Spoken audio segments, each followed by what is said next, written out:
Bismillahirrahmanirrahim. Assalamualaikum warahmatullahi wabarakatuh. Allahumma shalli ala sayyidina Muhammad wa ala ali sayyidina Muhammad.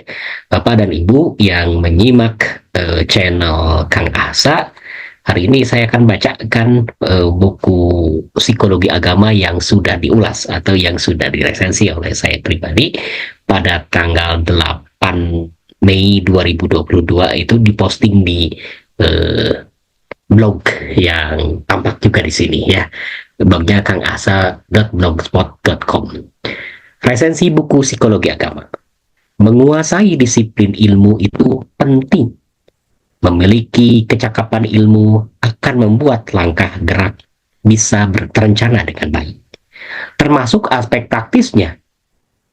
Amat jarang ditemui orang Indonesia yang punya kecakapan aneka disiplin ilmu. Mungkin masih bisa dihitung dengan jari.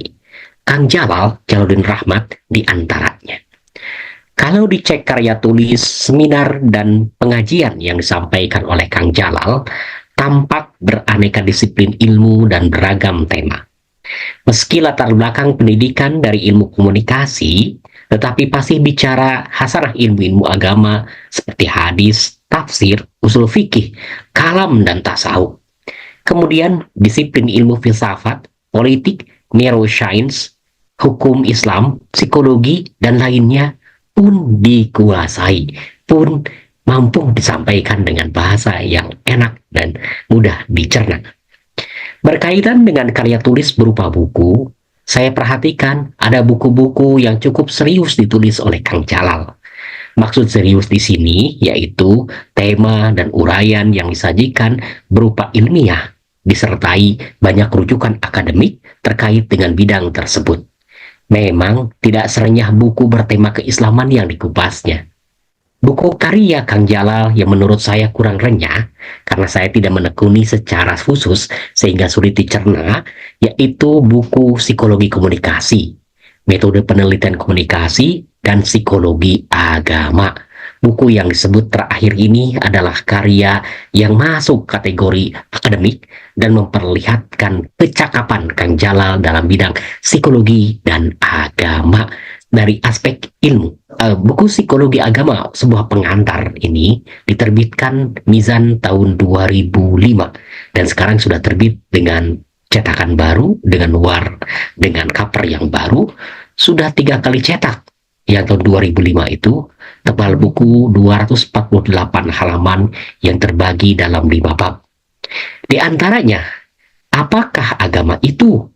Agama dan ilmu pengetahuan, psikologi dan agama, psikologi versus agama, psikologi pro agama, dan ditutup dengan kepustakaan disertai indeks. Silahkan cek bagian indeks, di sana bertaburan istilah filsafat, psikologi, nama-nama filsuf dan psikolog maupun psikiater dari barat. Mungkin akan lebih memperkaya ilmu jika masuk tokoh-tokoh Islam yang menekuni bidang psikologi.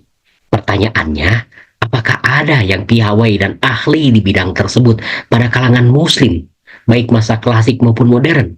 Sosok Ibnu Sina dianggap punya karya tulis yang relevan dengan psikologi, yakni kitab Ahwal an-Nafs, Arisalah fi an-Nafs wa baqaiha wa madiha.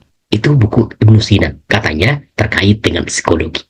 Memang pada buku psikologi agama ini sempat disebut sosok Muhammad Iqbal, filsuf muslim Pakistan, tetapi hanya dijadikan sebagai contoh, sebagai orang yang dapat pencerahan dari Al-Quran manakala dibaca penuh penghayatan. Sedangkan pemikiran Iqbal tentang psikologi tidak ada. Apakah dari Iqbal tidak ada percik psikologi agama?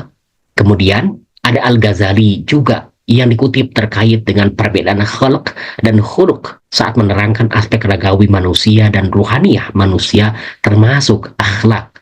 Tampaknya harus dilanjutkan risetnya oleh wasi dari Kang Jalal agar lahir studi psikologi agama tinjauan ilmuwan muslim sepanjang sejarah. Kembali pada buku psikologi agama, bahwa Kang Jalal sekilas berhasil meringkaskan kajian psikologi agama yang belum banyak oleh orang Indonesia dikajinya. Memang ada buku bertema tersebut, karya penulis dalam negeri tetapi tidak melengkapi isu yang fenomenal seperti ateisme, anti agama, dan postmodernisme. Di buku psikologi agama ini ternyata ada ilmuwan dan psikolog barat dengan pernak-pernik kajian psikologi yang pro agama, bahkan menjadi bingkai saat memberikan pandangan pada mereka yang menjadi objek dari terapi. Kemudian perdebatan sains dan agama juga disajikan dengan paparan bernas dan menukik pada inti persoalan dua disiplin tersebut. Kang Jalal memuat pemikiran Nietzsche, James, Jung, Freud, Skinner, Einstein, Descartes, Fitter, Leba, dan lainnya. Mereka ini mempunyai pandangan psikologi, filsafat, dan agama. Di antara mereka ada yang menerima pandangan agama, bahkan ada yang menolaknya. Asik membaca pergulatan Einstein, Nietzsche, Freud, dan lainnya. Benar-benar dibawa merambah pada hasanah yang tidak saya kira ternyata di kalangan barat pun bahwa orang yang beragama pun dinamis. Bahkan orang yang tidak beragama pun memiliki problem tersendiri. Tentu ini menarik dibaca dan dijadikan bahan diskusi yang serius maupun santai. Dari psikologi agama ini, saya dapat ringkasan pemikiran dari para tokoh barat tentang psikologi dan agama, serta hubungan di antara keduanya.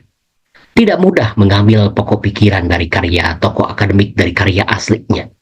Kang Jalal piawai dalam mengemasnya dengan kalimat yang to the point, sehingga pembaca dapat kemudahan untuk mengenal dan coba memahami psikologi agama tanpa harus mengakses buku-buku akademik karya-karya tokoh barat tersebut yang kadang bahasanya pun susah untuk dimengerti. Kang Jalal dalam buku psikologi agama ini telah menjadi penghubung pembaca Indonesia dengan tokoh akademik di luar negeri. Sebelum menutup ulasan buku ini, saya kutipkan kalimat yang layak direnungkan berdasarkan pada buku psikologi agama Kang Jalal. Pertama, halaman 209.